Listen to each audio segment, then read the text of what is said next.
Seigneur mon Dieu, je bénis ton nom, je te rends toute la gloire, je te magnifie. Merci Jésus pour ta grâce. Merci Père de ce que ton nom est glorifié. Merci pour la manifestation de ta puissance. Merci de prendre le contrôle de ce moment. Merci de bénir ton peuple et ceux qui, Seigneur mon Dieu, à travers, Père mon Dieu, les pays, nous écoutent et que, Seigneur mon Dieu, Papa, toi seul, nous réconcilions avec toi par ta puissance, par ton esprit, au nom de Jésus-Christ. Merci pour ta parole. Au nom de Jésus-Christ, qui est pris sur nous aussi. Nous disons tous Amen. Amen. Gloire à Jésus. Amen. Dieu est merveilleux. Amen. Tu vas acclamer très fort le Seigneur.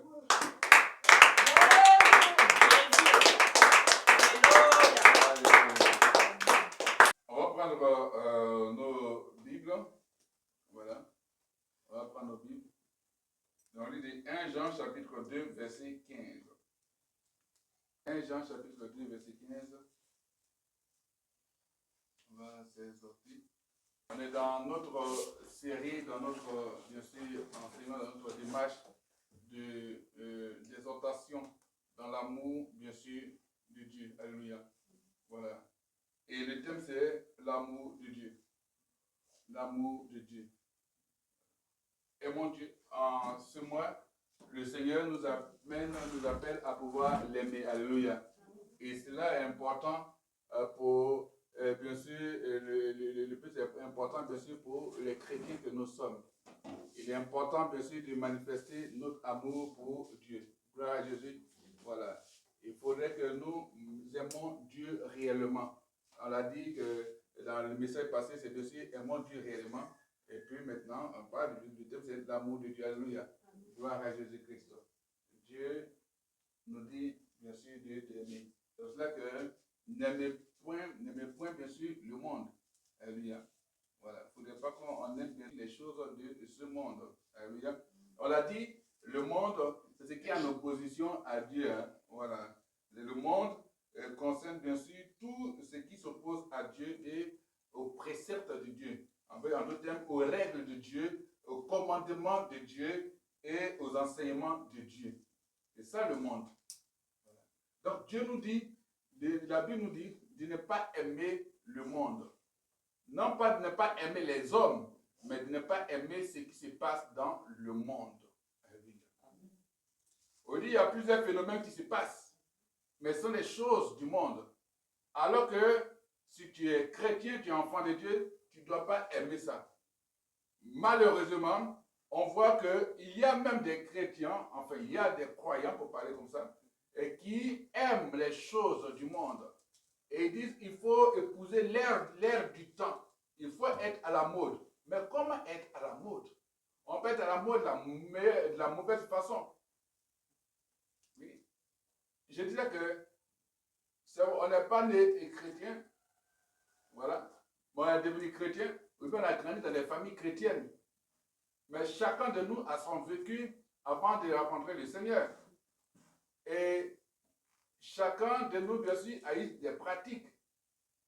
Et si tu vois que quand tu ne connaissais pas Christ, que tu avais bien des pratiques, que toi-même tu sais que tu n'es pas chrétien, ça c'est normal que tu as fait. C'est normalement normal pour toi, quand tu es dans ce monde-là, de faire. Mais quand tu viens à Christ, quand tu regardes, tu dis non, ça c'est pas bon. Parce que tu connais les effets de ça, de ces choses. Tu ne peux pas dire, ah non, comme c'est le temps, il faut épouser. Alors que toi-même, quand tu ne connaissais pas Christ, tu sais que non, en ayant ces genres de fréquentation, en ayant ces genres de comportement, ces genres d'attitude-là, alors ce qu'on appelle, on s'éloigne de Dieu. Mais tu es chrétien, la manière de vivre que tu avais dans le monde, quand tu es en Christ, tu as cette même manière de vivre. Qu'est-ce qui évangélise l'autre alors? Ouais, la bonne nouvelle que tu apportes à l'autre. Tu dirais qu'il vaut mieux être, bien sûr, païen. C'est ça. Parce que là, tu aimes les choses du monde. Ça fait que quand on arrive à l'église maintenant, bon oui, la manière tu es dans le monde, il faut montrer ça à l'église. Oui, la manière tu es dans le monde, mais il y a les bonnes choses. Parce que ce n'est pas tout le monde, bien sûr, qui a une vie, une vie ratée. Il y a d'autres, c'est vrai, qui n'étaient pas chrétiens, mais qui avaient un rythme de vie vie quand même réglée. Ça, c'est clair. C'est-à-dire que même s'il vit dans le péché, mais il y a une vie, en tout cas, il y a un mode réglé. Par contre, parce qu'il y a d'autres, leurs parents leur ont appris à la base que le vol n'est pas bon. Donc, ce sont des personnes, même quand ils se trouvent quelque part, quand on dit que quelque chose est perdu, ah non, non, ces personnes sont très, très mal à l'aise. Parce que leurs parents leur ont inculqué que le vol n'est pas bon. Donc, eux-mêmes, ils n'aiment pas entendre parler du vol. Et quand ils sont capables de quelque chose est perdu, et que bon, on cherche le coupable, eux, ils sont mal à l'aise parce qu'ils n'ont pas cette culture. C'est comme d'autres ont dit, on ne ment pas, ou bien on ne te bagarre pas, ou bien les n'ont pas pris l'habitude d'aller bien aller consulter, aller chez. En fait, il y a ça. Donc, ça là, c'est pas dans les, comme on dit, dans les gammes. C'est pas bien sûr dans leur mode de vie. Demain, quand ils boivent de nuit, mais ça ne savent pas où on passe pour aller dans le bois de nuit. Par contre, d'autres, quand ils boivent de nuit, ah, ils connaissent le route de bois de nuit. Quand on dit ce qu'on appelle maquis, ils connaissent le route de maquis. Par contre, d'autres, ils connaissent le route de maquis, mais ils ne connaissent pas le route dessus de fumoir. Donc, vous voyez que chacun a eu son mode de vie. Alors, il a dit, ah, il ne vole pas, et il ne boit pas, il ne cherche pas les femmes, il ne vole pas, mais lui, son lieu de rendez-vous, c'est dans fumoir. Bon, là, donc, vous voyez, mais si tu connais Christ, tu regardes en toi ce qui n'est pas bon, qui est bien sûr qui est opposé à Dieu, tu laisses, et puis tu marches maintenant, bien sûr, avec le Seigneur. C'est pour ça qu'il disait hier à un homme de Dieu, il dit, quand le Saint-Esprit entre en toi, il fonctionne avec toi selon ton tempérament. C'est comme ça.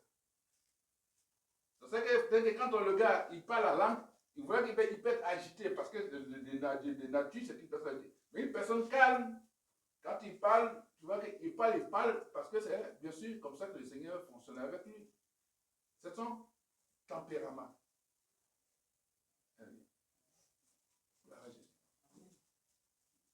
C'est pour ça que quand Dieu lui envoie les messages, selon son tempérament, il écoute. Alléluia. C'est comme ça.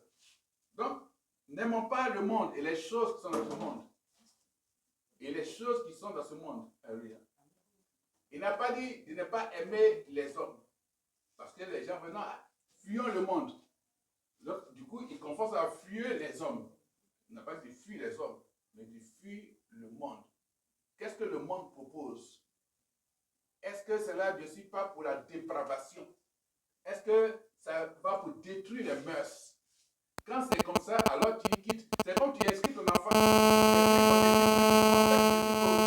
Pour contre nos enfants là, vraiment il y a des choses qui vont contre bien sûr les mœurs, les bonnes mœurs. Comme aujourd'hui, les sont en train de faire tout à travers même certains dessins animés, bien certains écoles sont en train de faire des choses expérimentales, bien sûr, pour voir, pour dire à un enfant à découvrir son sexe. C'est-à-dire qu'à de 5 ans déjà, jusqu'à 11 ans, on apprend l'enfant à connaître son sexe. Donc, du coup, et puis bon, à connaître le sexe de l'autre. Bon, ça, ce sont des choses qui sont expérimentées. Et comme c'est eux qui donnent l'argent à nos gouvernants, si tu prends l'argent, tu vas faire ce qu'ils vont te dire de faire. Donc, si toi, tu as mis ton enfant, tu vois qu'il y a des choses, on va dire non. Non, attendez, ça là, moi, mon enfant ne peut pas faire ça. Non, non, pas possible. Ah non, c'est le système éducatif, non, ça ne fonctionne pas. Vous voyez? Donc, n'aimez pas le monde, c'est-à-dire ne pas aimer les choses du monde. De ne pas aimer les règlements du monde. Mais, bien sûr, aimons les enseignements de Dieu. Aimons les commandements de Dieu. Or, le commandement de Dieu, c'est tout tourne autour de l'amour. L'amour du prochain. Donc, si les gens font des choses dans le monde, il n'y a pas des règles de vie qui ne correspondent pas bien sûr avec les enseignements de Dieu, tu ne le fais pas. On ne le fait pas.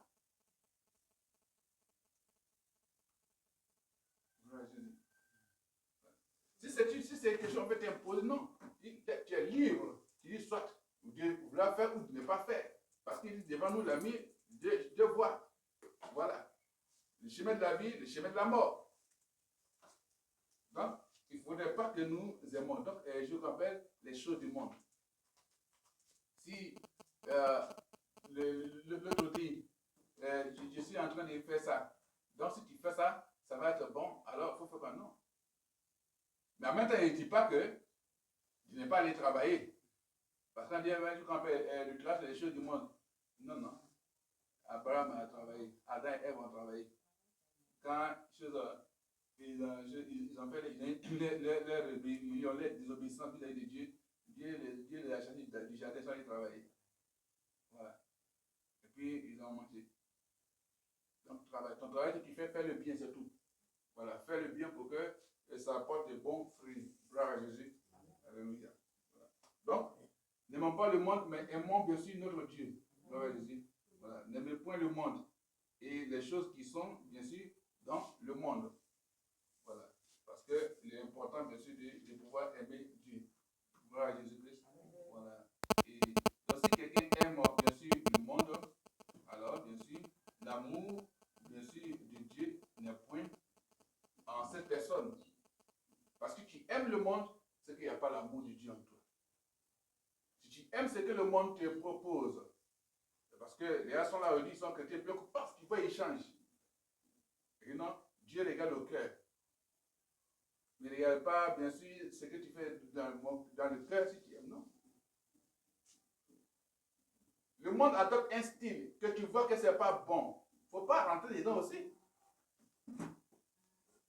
Parce que nous, avant de connaître Christ, on était dans ces choses-là, et puis on a dit que ce n'est pas bon.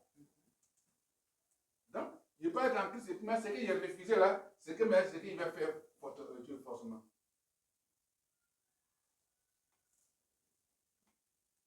Si moi je viens, je dis, on fait une coiffure, m'appeler ce qui vient ici.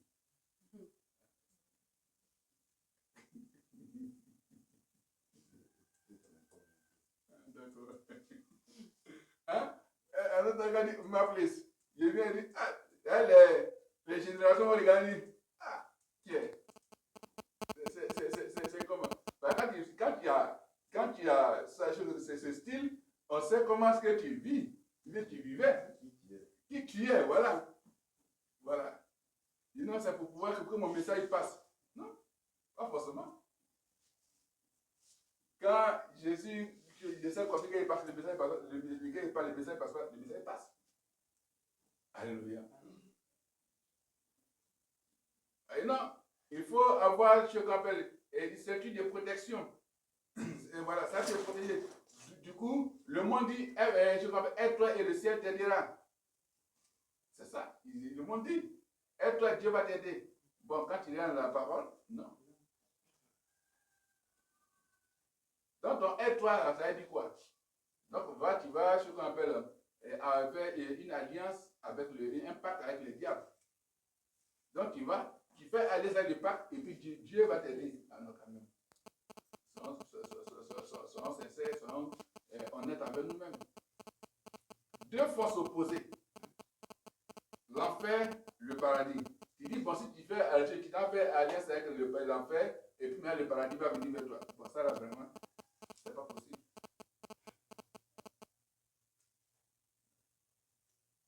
Non. Alléluia. Hébreux 9, verset 27 à 28. Hébreux chapitre 9, verset 27 à 28. On va vers la fin de l'année. Maintenant, nous sommes en train de nous exhorter pour pouvoir bien sûr demeurer de l'amour du Seigneur. Alléluia. Hébreux chapitre 9, verset 27 à 28. Donc, vous voyez qu'il y a eu bien sûr un seul sacrifice. Alléluia. Pour nous. Gloire à Jésus. Voilà. Donc, et Christ est venu, il est mort pour nous, et donc il est le seul sacrifice. Donc, il n'y a pas d'autre sacrifice. Alléluia. Ouais. Donc, Christ, il se refait lui-même, une seule fois, pour toutes. Voilà. Pour nos péchés. Alléluia. Ouais. Et cela fait que toi et moi qui avons cru en lui, il a pardonné nos péchés. Et c'est le seul sacrifice. Gloire à Jésus. Voilà. Et donc, si nous attendons bien sûr son salut, et son salut vient à nous. Alléluia. Gloire à Jésus. Donc, quand sacrifice, il a offert une seule fois pour nos péchés, le sacrifice. En tout cas, ça veut dire qu'on ne peut plus aller faire un autre sacrifice quelque part pour que ta faute soit pardonnée. Tu ne peux pas aller tuer mouton, tu ne peux pas aller tuer poulet, tu ne peux pas aller faire cacher, je salis les carrefours, ainsi de suite, ou bien tu peux dépraver ta vie. Oui. Parce que cherchant à pouvoir se faire pardonner d'une autre manière, et qui va dire qu'on part vers le diable pour dire non, je te rappelle, tu fais ce sacrifice pour que tu échanges. C'est pas possible. Le seul sacrifice, c'est Jésus. Donc il n'y a plus autre sacrifice à faire. Pour le pardon des péchés, bien sûr. Pour ton salut. Et donc les croyants en Jésus-Christ attendent avec une vive espérance une réapparition, ce qu'on appelle ça, réapparition pour venir, bien sûr, leur apporter le plein salut. Donc on attend, nous, c'est on attend bien sûr la réapparition de Jésus pour que, bien sûr, le salut soit plein, complet. Mais il est déjà en nous. Alléluia. Il est déjà en nous. Donc pour toi, pour moi, toutefois que tu te trouveras en position de péché, sache que le sacrifice qui a été fait, c'est Jésus-Christ. C'est cela que tu n'es pas esclave du péché. Tu domines le péché parce que le sang de Jésus-Christ t'a déjà lavé. Pas pour dire, va continuer de pécher, mais c'est pour dire que si tu arrivais, bien sûr, à tomber dans le péché, souviens-toi que le sang de Jésus-Christ, bien sûr, est déjà le sacrifice pour le pardon de ton péché. Amen. C'est pour ça que même avant que tu ne naisses, il t'avait déjà choisi. Gloire à Jésus. Donc c'est ça. C'est ce sacrifice. Il n'y a pas autre sacrifice ailleurs. Il n'y a pas. Pour dire, il faut t'asseoir et puis on prend l'eau, puis on verse sur vous, puis on te purifier. Non. Il n'y a pas de purification. Parce que purifier, c'est rendre propre. On fait un bain de purification. Un bain, on va te faire laver des péchés, tu vas te laver tes péchés. Ou bien, bon, le sacrifice pour que tu puisses réussir, alors viens, on va te mettre dans un cercueil. Tu vas te coucher dans un cercueil pendant combien d'heures? Eh bien, une journée, une nuit, et puis moi, tu vas sortir dedans. Quand tu rentres dans ce cercueil, on met ce cercueil, nous, dans ce cercueil, on fait ce cercueil là. Et puis on va se parler au cimetière pour être enterré. Donc, spirituellement, tu te fais enterrer. Donc, du coup, tu ne vas pas bénéficier de ce que tu vas avoir. Parce que les esprits des morts vont te hanter. Notre seul sacrifice, c'est Jésus. Amen. Donc, ayons l'amour de Dieu en nous. Parce que Dieu nous aime déjà. En tout cas, ce mois-ci, c'est l'amour de Dieu. L'amour de Dieu, bien sûr, excuse, pardonne tout. L'amour de Dieu est patient. L'amour de Dieu, bien sûr, fait venir les bonnes choses. Alléluia. Gloire à Jésus. C'est cela. L'amour de Dieu. Si tu n'as pas l'amour de Dieu dans des situations difficiles, tu ne peux pas prier normalement. Ce n'est pas possible. Parce que tu rentres vers l'amour de toi-même. Tu as l'amour de Dieu. Donc Dieu regarde. Il nous regarde. Il observe. Ses yeux sont fixés sur la terre et sur vous. Et il regarde. Quand il y a la sincérité, tant bien que le danger va se présenter, le Dieu, il assure toujours la garde. Il protège. Il secoue. Parce que Christ s'est offert, bien sûr, un sacrifice pour toi. Il s'est fait un sacrifice pour nous apporter le salut. Le salut, c'est la délivrance. Le salut, c'est pour dire que, bien sûr, le ciel est avec nous, le ciel est à nous. Le salut, c'est pour annoncer la bonne nouvelle. Le salut, c'est pour dire qu'on entre dans les promesses de Dieu. C'est une exaltation. Parce que quand tu aimes Dieu, tu peux arriver à sécuriser la fin et le début de l'année.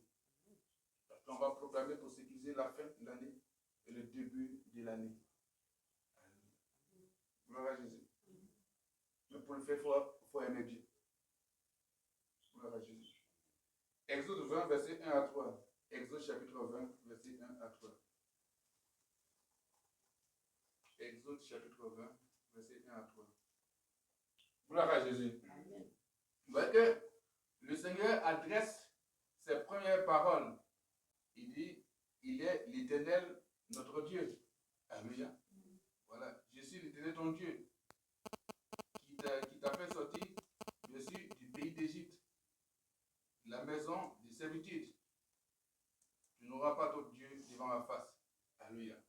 Donc, il nous dit clairement qu'il est notre seul Dieu. Amen. Le Seigneur nous rappelle de ce qu'il est notre seul Dieu. En d'autres termes, tu adoreras Jésus-Christ seul. Alléluia. Tu adoreras Jésus-Christ seul. Parce que celui qui t'a fait sortir de la maison d'Égypte, l'Égypte, il faut voir comme la maison, il faut voir comme ta nature pécheresse. Celui qui t'a fait sortir de la maison ou de la vie qui allait te conduire à l'enfer. C'est lui qui t'a fait sortir du monde, de ce qui s'oppose bien sûr aux choses de Dieu. Parce qu'il dit quoi? C'était la maison de la servitude. Là-bas où tu souffrais, tu étais soumis. Et tu n'avais rien à proposer. Alors que devant Dieu, tu peux parler à Dieu. Et puis il t'envoie des réponses. Devant Dieu t'écoute. Alléluia. Gloire à Jésus. Et Dieu, dessus, te donne l'occasion de pouvoir lui adresser des messages. Et il vient se révéler à toi. Donc, il dit, il est le Dieu qui t'avait sorti de la maison de la servitude. La maison, bien sûr, où tu étais esclave, où tu étais emprisonné, où tu étais fouetté, où tu étais maltraité. Dans la vie où tu étais maltraité, la vie de souffrance, la vie de misère. Vous voyez, tu pensais que tu avais, bien sûr, quelques argent pour parler comme ça. Mais en réalité, qui n'était servait à rien.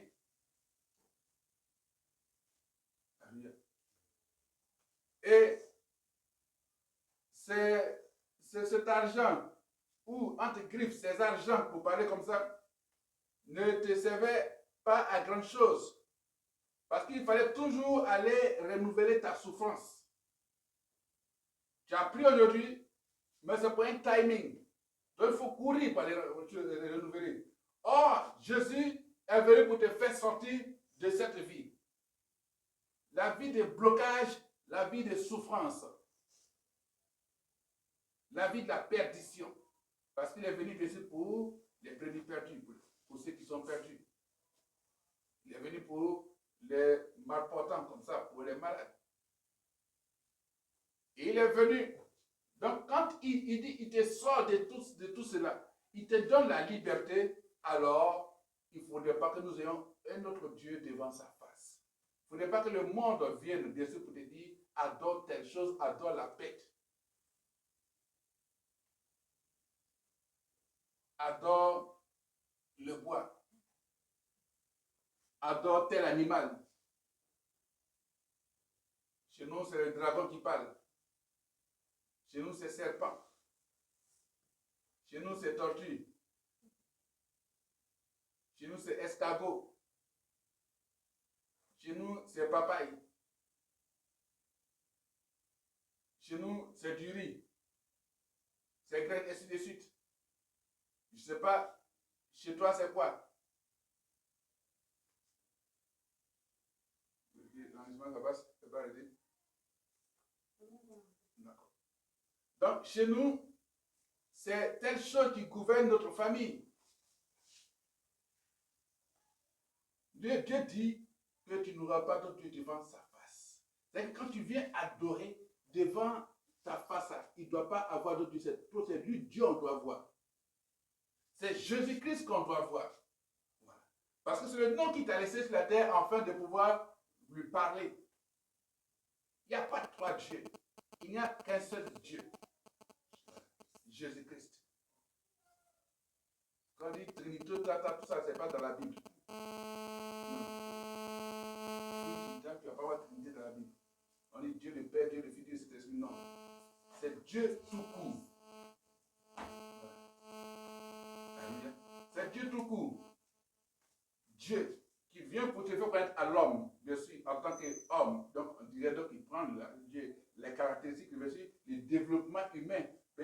d'enfants de fils jusqu'à ce que, bien sûr, ils deviennent matures. Mais quand il laisse le corps d'homme, alors l'esprit est là. C'est le même. C'est le même. Jésus, il n'a pas changé, il est le même hier, aujourd'hui et éternellement. Et c'est lui qui va juger les nations, c'est lui qui va juger les choses qu'on appelle le monde. C'est lui qui dira, bien sûr, je suis ton avocat. C'est lui qui vient, bien sûr, pour plaider pour nous. C'est cela que le Saint-Esprit nous enseigne tout ce que, bien sûr, Jésus lui a dit. Alléluia. Amen. Notre Dieu veut qu'on le reconnaisse comme, bien sûr, l'ultime et seul Dieu. Jésus-Christ doit être ton seul Dieu. C'est lui seul que tu dois adorer. Si on dit qu'il y a un autre nom, il faut dire le seul Dieu que tu connais s'appelle Jésus-Christ. C'est lui seul. C'est lui qui t'apporte la délivrance. C'est là quand il dit au nom de Jésus-Christ, le miracle s'opère. Au nom de Jésus-Christ, la vie vient, la vie nouvelle vient à toi. Son enseignement fait que ta vie change. Son enseignement fait que, bien sûr, tu vois de l'autorité en toi.